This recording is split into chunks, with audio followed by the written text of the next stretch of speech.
¿Quieres saber cuáles son las consecuencias de escriturar una propiedad por debajo del valor de precio de venta? Quédate unos minutos y te lo contaré.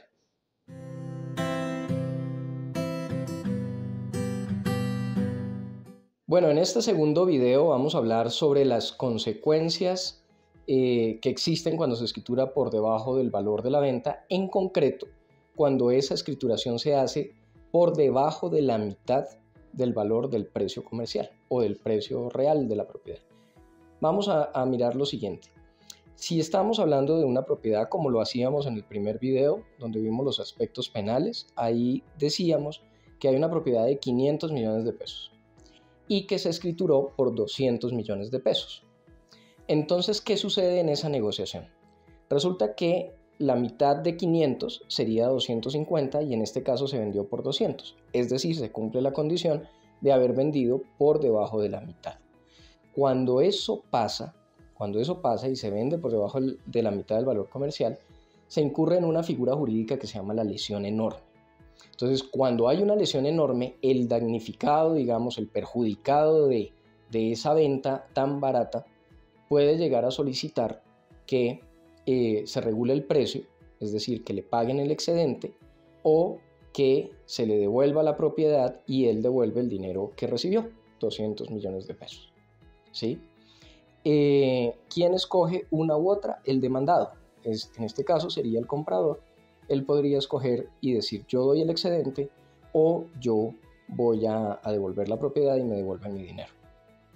Bien, en el ejemplo que hacíamos en el primer video, decíamos que uno de ellos, el comprador o el vendedor, le dice al otro lo siguiente. Le dice, hagamos la escrituración por 200 millones de pesos porque por eso está el valor catastral, podemos hacerlo por un poquito más, 210 millones de pesos, y nos ahorramos todo el resto y nadie se va a enterar porque eso queda entre nosotros dos. Entonces, ni yo lo voy a denunciar a usted, ni usted me va a denunciar a mí. Entonces, es perfecta la ecuación. ¿Qué sucede entonces? Resulta que las compraventas de inmuebles se hacen normalmente entre personas desconocidas. Yo no sé cuáles son los intereses del vendedor, el vendedor desconoce cuáles son los intereses del comprador, ni qué tipo de persona es. Entonces, ¿qué sucede? Que el vendedor vende en esas condiciones y de repente alguien le habla sobre la lesión enorme un año después, 10 meses después. Y le dicen, oiga, su propiedad ya no vale 500, vale 600. Y fulano se la puede comprar. Es más, usted podría llegar y denunciar una lesión enorme a este señor para que él le devuelva la propiedad, ¿sí? Y usted le devuelve 200 millones de pesos y se va a ganar 400, 400 o 300 millones de pesos más.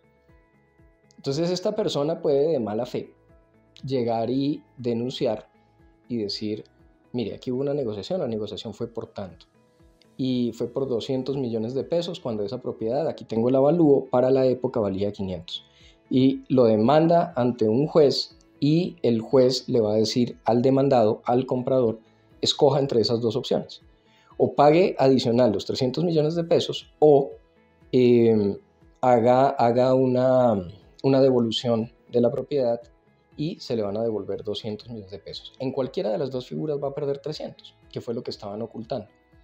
Entonces ahí pueden pasar varias cosas. La persona que vende dice, no, yo estoy completamente seguro que eso no me va a suceder, yo conozco a este señor y este señor es una gran persona y no va después a demandarme y a hacer semejante cosa. Perfecto. Resulta que esta persona honorable falleció 10 meses después. Y los herederos encuentran una escritura por 200 millones de pesos, desconocen totalmente ese negocio, no saben que se recibieron 300 en efectivo, que están representados en otros títulos, en fin, no saben nada de la negociación, pero se encuentran que su papá vendió hace un año o hace 10 meses una propiedad por 200 millones de pesos cuando esa propiedad vale 500. Entonces, ¿qué van a hacer los herederos? Demandan una lesión enorme y solicitan exactamente lo mismo. Deme el excedente, ¿sí? O devuélvame la propiedad y yo le doy los 200 millones de pesos. Es un riesgo enorme caer en este tipo de situaciones. Es un riesgo enorme. Recuerdo algo, alguien me preguntó hace poco, me dijo, preguntándome precisamente sobre estos temas, me decía, ¿cuál es el porcentaje ideal de venta que usted aconseja? Y quiero mencionarlo en este video y ojalá en los demás me acuerde para reiterarlo, el 100% del valor de la compra. Ese es el valor ideal, que los documentos reflejen la realidad.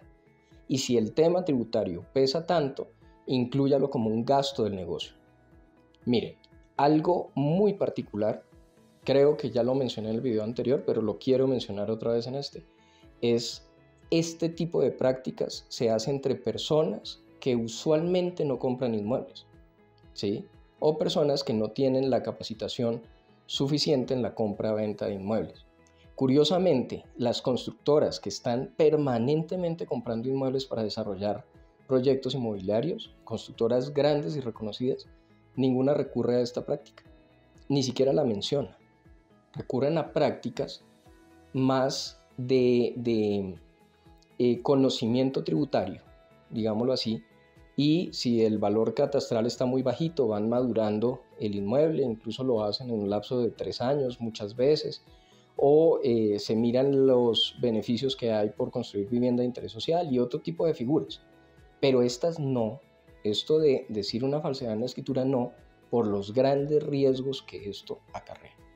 Entonces, bueno, quiero simplemente mencionarles que en el siguiente video vamos a hablar sobre el tema de otra consecuencia jurídica que se da en la compraventa de inmuebles cuando se escritura por debajo del valor, que son eventuales acciones de simulación o acciones de fraude pauliano por parte de los acreedores del vendedor.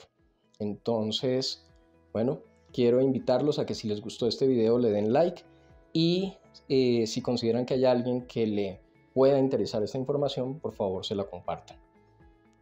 Muchas gracias.